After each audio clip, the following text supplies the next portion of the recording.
Ever get that feeling like, you're handed this jigsaw puzzle, but it's like some of the pieces are missing? That's kind of what it can be like trying to navigate the workplace when, your brain processes information a little differently. And today we're diving into the world of autistic employees, and specifically how something as simple as asking why can be, well, a total game changer. And you've hit on something really important there. It's about understanding that why isn't always about like challenging authority or anything. It's about filling in those missing puzzle pieces, right? Right, exactly. And that's where a deep dive source comes in this article from Cheap ABA. I'll be honest, the name kind of threw me off at first, but it actually gets at something kind of interesting about communication styles, don't you think? Absolutely. The article really highlights how for neurotypical individuals, hearing that why can almost sound, well, confrontational at times. But for autistic individuals, it's often a necessary step in fully understanding and ultimately successfully completing tasks. It's about clarity, not confrontation. And I thought it was so interesting. Like, the article even shares this anecdote about someone needing to ask several clarifying questions just to understand a simple instruction. Makes you realize, just how important patience is in those moments. Yeah, for sure. It really points to the fact that autistic individuals often process information in a very linear way. So it's not about being difficult. It's about needing all those steps clearly defined to be able to, confidently move forward. Makes sense. Okay, so we're talking about why. But the article also dives into this idea of multi-part questions. What's the deal with that? Well, what's really interesting here is that these multi-part questions, they can actually reveal a lot about the autistic thought process. It's like, Okay. imagine someone mentally building a flow chart in their mind, right, as they're asking these questions, because they're not just seeking information, they're actually trying to construct a framework for understanding. So it's less about challenging and more about like making those crucial mental connections. It's like they need to see that whole route on a map, not just, the final destination. Exactly, exactly. It's all about connecting the dots and ensuring that really comprehensive understanding before taking any action. And the article really stresses how crucial it is for employers to grasp this, right? Because when an autistic employee is asking these kinds of clarifying questions, they're not trying to be difficult, right? They're actually just setting themselves up for success. Precisely. They're demonstrating that real commitment to doing the job accurately and efficiently by making sure they have the complete understanding from the very beginning. So it really sounds like instead of seeing all these questions as like roadblocks or something, we should actually be looking at them as, a sign of commitment, a desire to really be clear on things. Absolutely, yeah.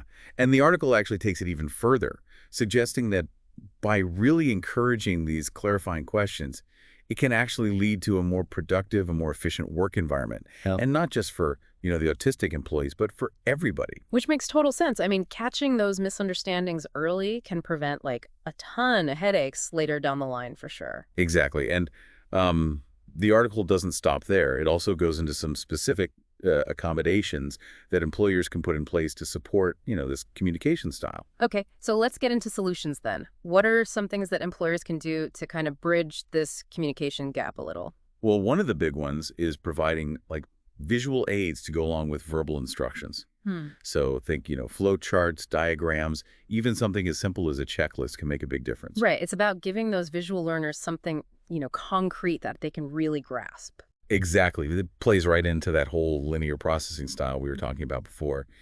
And another good point the article brings up is this idea of chunking information. Chunking. So is that like instead of kind of bombarding someone with this massive document or something, you break it down into smaller, more manageable pieces? Precisely. Yeah. Yeah. It's about making the information, well, more digestible, less overwhelming. Yeah. And, it's funny because this is something that actually benefits, well, pretty much everyone, not just autistic employees. Oh, totally. I know I can get hit with information overload sometimes, and having things broken down into like smaller bites would definitely help me. But yeah, for someone who processes information in a different way, it could be the difference between like feeling totally overwhelmed and feeling, empowered to do their best work. Exactly. Exactly. And that's really what it all comes down to, right? It's about creating a workplace culture where everyone feels comfortable expressing their needs, asking for clarification when they need it without feeling, judged or anything like that. It really is, like you said, those small adjustments can make such a huge difference in how someone feels, how supported they feel. Absolutely. And, it kind of speaks to that larger point this whole article is driving at, this idea of neurodiversity in the workplace. I mean, when we start embracing those different ways of thinking, those different ways of communicating, that's when, everyone really benefits. It's like we all walk around with these like invisible scripts in our heads, these assumptions about, how people should act, how they should interact, and we don't even realize those scripts aren't universal. Exactly. And the article even touches on that a bit, how those like unspoken rules, especially around like social hierarchy and stuff, can create some unexpected friction sometimes. Oh, that's interesting. Tell me a little bit more about that. Well, so like the article explains how, someone who's autistic might be more likely to just like communicate directly with whoever has the information they need, right? And it doesn't really matter to them what that person's, position is in the company or anything. Yeah. Because it's about getting the task done, right? Not about like navigating all those office politics and stuff. Exactly. Exactly. And while, I mean, the directness is like totally well-intentioned, Yeah. right? Sometimes it can be, misinterpreted, Oh, like it can come across as disrespectful or like insubordinate within that traditional, hierarchical structure. it's a perfect example of how even those subtle differences in communication styles can really lead to those misunderstandings if we're not, paying attention, being mindful.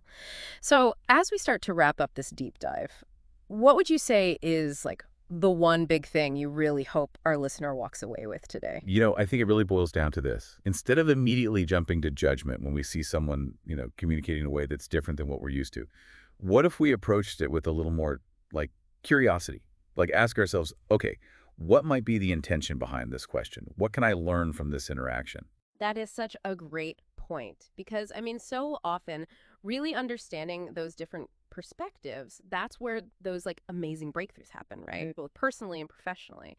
And it makes you think, right, what other kind of communication gaps are we all walking around with in our daily lives? And how can we all get a little better at bridging those gaps with, a little more empathy, a little more understanding? Something to think about.